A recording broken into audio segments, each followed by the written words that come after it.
প্রতিদিনের মতো চাষি মাঠে যাওয়ার আগে তার বউয়ের জীবন্ত ছবির সামনে দাঁড়িয়ে বলছিল, বউ, আমি মাঠে যাচ্ছি। আজ একটু আসতে দেরি হতে পারে। তুমি যেন আবার আমাকে নিয়ে চিন্তা করো না। কেন কেন দেরি হবে শুনি? আমাকে রেখে আবার কারোর সাথে ইটিস পিটিস করতে হচ্ছে না? কি যে বলো না বউ, তোমাকে রেখে আমি কারোর সাথে কি কিছু করতে পারি বলো? সে আমার জানা আছে। যাও তো যাও, তবে তাড়াতাড়ি বাড়িতে ফিরবে এই বলে দিলাম। বউ, তুমি মরে গিয়েও পাল্টালে না, সেই আগের মতোই হয়ে রয়ে গেলে। আমি পাল্টালে তোমায় জ্বালাবে কে শুনি? হ্যাঁ বউ, তুমি যদি আজ বেঁচে থাকতে তবে কতই না ভালো হতো। তুমি ঝগড়া করলেও তুমি যে আমার বড্ড শখের বউ। বউ, ও বউ, আরে কোথায় গেলে শুনি? সারা দিন আমার পেছনে একটু সময় দেবে তা না, এদিক সেদিক ঘুরঘুর করে বেড়ায়। বলি কি হয়েছেটা কি শুনি? সারা দিন এত চিল্লাও কেন? সারাদিন কি তোমার পিছু পিছু ঘুরঘুর করলে চলবে? বাড়িতে যে এত কাজ পড়ে আছে, সেটা কি তোমার দাদা এসে করবে? এই দেখো, এর ভেতরে আবার আমার দাদাকে টানছো কেন শুনি? তাদের দুষ্টু মিষ্টি ঝগড়ার মাঝে তাদের ছোট্ট মেয়ে সোনালি এসে বলল, বাবা, তোমরা সারা দিন টোনাটুনির মতো এত ঝগড়া করো কেন? কি আর করবো বল মা, তোর মায়ের যে নাড়িতে নাড়িতে ঝগড়ার দড়ি বাঁধা, দড়িটা ধরে টান দিলেই ফুরফুর করে তোর মায়ের পেট থেকে ঝগড়া বের হয়। মাথা মোটা বুইরা খাটাস, আমার পেটে ঝগড়ার দড়ি বাঁধা, আর তোমার মুখ খোলা বেলুনের মতো চুপসানো, তাই না? দুজনাই চুপ। অনেক ঝগড়া হয়েছে, এবার থামো তোমরা আর আমার কথা শোনো। চুপ। এবার আমার মাটা কি বলবে শুনি, বল দেখি। মা জানো, নদীর ওপারে মেলা বসেছে। রূপালী, ঝিনুক, সারা, সাইমা সবাই মেলায় গিয়ে চুড়ি, নেল পালিশ, ফিতা আরো কত কি কিনেছে। চলো না মা, আমরা তিনজন মেলায় যাই। আমার একমাত্র মেয়েটা মেলায় যাবার আবদার করছে, আমরা না গিয়ে থাকতে পারি? হ্যাঁ চলো, আজ আমরা মেলায় গিয়ে অনেক কিছু কিনবো। সোনালীর বাবা মা মেলায় যাওয়ার জন্য রাজি হওয়ায় সোনালী তো খুব খুশি হয়। তারা তিনজন একসাথে মেলায় যায়।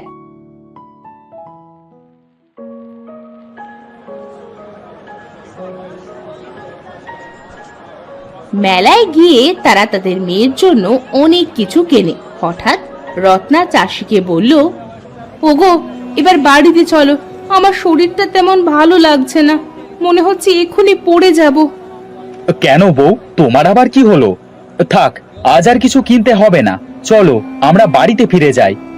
সেদিনের মতো তারা মেলা থেকে বাড়ি ফিরে গেল।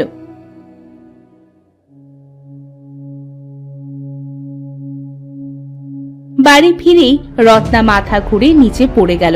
চাষি তার বউকে এভাবে পড়ে যেতে দেখে খুব ভয় পেল। বউ ওঠো, কি হলো তোমার? বউ, আরে ওঠো বউ। মা, ও মা, তোমার হঠাৎ কি হলো? বাবা, মাকে ঘরে নিয়ে চলো।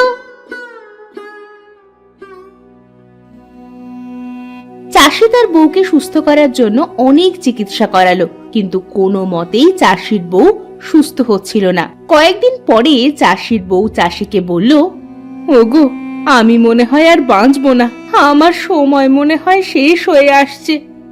না বউ, তোমার কিচ্ছু হবে না, আমি তোমাকে ভালো ডাক্তার দেখাবো, তুমি আবার সুস্থ হয়ে যাবে। আমার যদি কিছু হয় তাহলে আমার মেয়েটাকে ভালোভাবে দেখে রেখো। চাষির বউ কথা বলতে বলতে মারা গেল।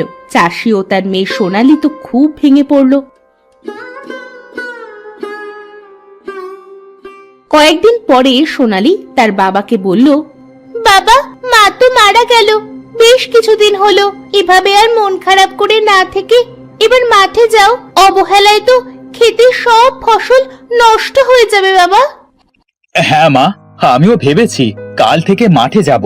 তোর মা মারা যাবার পরে বাড়িটা বড্ড ফাঁকা লাগে রে। হ্যাঁ বাবা, আমার তো বাড়িতে একটুও ভালো লাগে না। হ্যাঁ রে মা, তোর মায়ের ঝগড়ার কথা খুব মনে পড়ে। তোর মা সারা জীবন ঝগড়া করুক, তারপরেও যদি আবার ফিরে আসতো। মরা মানুষ কি কখনো ফিরে আসে বাবা? যাও, এখন রাত হয়েছে, ঘুমিয়ে পড়ো। মাকে নিয়ে আর চিন্তা করো না।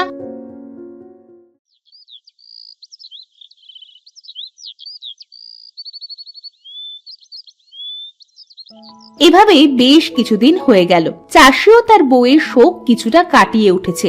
একদিন সে মাঠ থেকে ফেরার সময় মাটিতে চোট খেয়ে পড়ে যায়। উফ, পাটায় বড্ড লাগলো। কিসে যে এমন হোঁচট খেলাম। চাষি চারিদিকে তাকিয়ে দেখলো মাটির নিচে একটা ফ্রেমে চোট লেগেছে। ফ্রেমটা সোনার মতো চিকচিক করায় চাষি মাটি থেকে সেটা বের করে হাতে নিয়ে বলল, এটা তো দেখতে ফ্রেমের মতো, তবে এটা সোনার মতো চিকচিক করছে কেন? হয়তো পিতলের হবে। নিয়ে যাই, মেয়েটা এটা নিয়ে খেলতে পারবে। চাষি ফ্রেমটা নিয়ে বাড়ি গেল।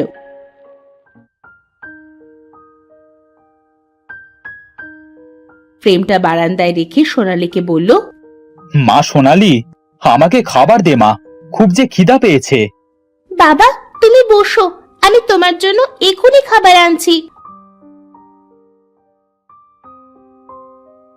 সোনালী তার বাবার জন্য খাবার আনলো। চাষি খেতে বসলো। তখন সোনালী বারান্দায় থাকা ফ্রেমটা দেখে বলল, বাবা এই ফ্রেমটা কোথায় পেলে? দেখতে তো খুব সুন্দর। মাঠ থেকে আসবার সময় এই ফ্রেমে চোট লেগে পড়ে গেছিলাম, তাই মাটি থেকে উঠিয়ে একেবারে বাড়ি আনলাম। ভালো করেছো বাবা, মায়ের ওই ছবির পাশে দেয়ালে টাঙিয়ে দি বাবা। তা দে মা, তোর যেটা ভালো লাগে সেটাই কর। সোনালী ফ্রেমটা নিয়ে দেয়ালে টাঙিয়ে দিল।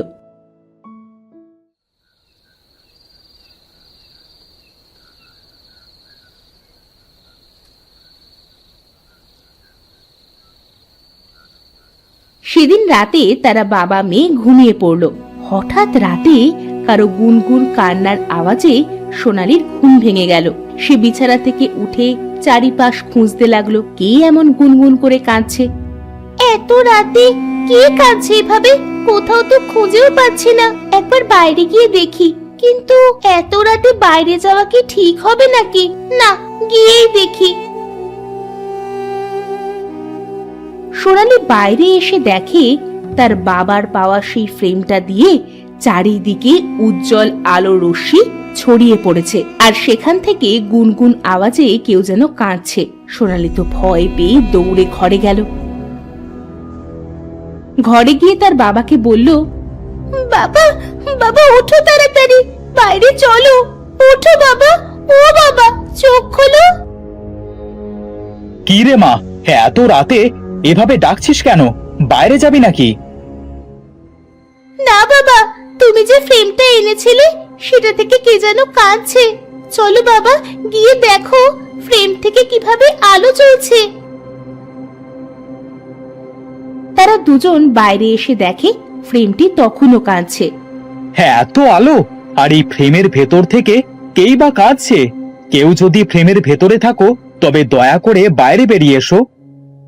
আমি যুগ যুগান্তর ধরে এই ফ্রেমের ভেতরে বন্দি আছি, কেউ আমাকে মুক্ত করতে আসেনি। কিন্তু তুমি কে, আর কেনই বা এই ফ্রেমে বন্দি আছো? আমি একটা জাদুকরী আত্মা। আমি তোমাদের এই দুনিয়ায় ঘুরতে এসেছিলাম। এই ফ্রেমটা আমার খুব পছন্দ হয়েছিল। এর ভেতরে ঢুকে আমি আর বের হতে পারিনি, তাই এতদিন এই ফ্রেমেই বন্দি ছিলাম। আত্মা, দয়া করে আমাদের কোনো ক্ষতি করো না। আমি তোমাদের কিছুই বলবো না, তোমরা আমাকে এই ফ্রেম থেকে মুক্ত করো, আমি আমার দুনিয়ায় ফিরে যাই। কিন্তু আমরা তোমাকে কিভাবে মুক্ত করব? ফ্রেমের ঢাকনাটা খুলে দিলেই আমি মুক্ত হয়ে যাব। আচ্ছা, আমি তোমাকে এক্ষুনি মুক্ত করে দিচ্ছি। চাষি গিয়ে ফ্রেমের ঢাকনাটা খুলে দেওয়ার সাথে সাথেই বন্দি আত্মাটা বেরিয়ে এলো। এতদিন পরে আত্মাটি মুক্তি পেয়ে খুব খুশি হলো। সে খুশি হয়ে চাষিকে বলল, আজ আমি খুব খুশি। জানো, আজ কত বছর পরে আমি মুক্ত বাতাসে শ্বাস নিচ্ছি। আজ আমার এই খুশির দিনে তোমাদের যে কোনো একটা ইচ্ছে আমি পূর্ণ করব। বলো তোমরা কি চাও? আমার তো তেমন কিছুই চাইবার নেই, তবে তুমি যদি আমার এই বউটাকে আবার ফিরিয়ে দিতে পারো তবে আমি খুব খুশি হব। মরা মানুষ তো আর ফিরে আসতে পারে না, তাই তোমার বউকেও আমি ফিরিয়ে দিতে পারবো না। তবে তোমার বউকে এর ভেতরে জীবন্ত করে দিতে পারি। মানে আমি ঠিক তোমার কথা বুঝলাম না। মানে তোমার বউ এই ছবির ভেতর থেকে সব দেখতে পাবে, শুনতে পাবে, এমনকি তোমাদের সাথেও সরাসরি কথা বলতে পারবে। ওমা, তাই নাকি? বাবা, তাহলে তো আমি আমার মাকে আবার ফিরে পাবো। হ্যাঁ মেয়ে। আত্মাটি এ কথা বলে ছবির ভেতরে চাষির বউকে জীবন্ত করে দিয়ে তাদের কাছ থেকে বিদায় নিয়ে চলে গেল। আর এদিকে চাষির বউ ছবি থেকে বলল, কি গো, আমায় আবার জাগালো কে? বউ, তুমি সত্যি কথা বলছো? তোমাকে তো ওই ভালো আত্মাটি জাগিয়েছে। চাষি তখন তার বউকে সব বলল। সব শুনে চাষির বউ বলল, খুব ভালো হয়েছে। এ কয়দিন ঘুমিয়ে থেকে তুমি কি করেছো আমি কিছুই দেখতে পারিনি, আজ থেকে আবার দেখতে পাবো। মা সোনালি, দেখ তোর মা আবার আমার সাথে ঝগড়া শুরু করেছে, দেখছিস মা? তোমরা সারা জীবন ঝগড়া করো, তারপরেও আমরা যে সবাই আবার এক জায়গায় হয়েছি, এতেই যে আমি অনেক অনেক খুশি হয়েছি। আমার মা আমার কাছে ফিরে এসেছে, এটাই অনেক।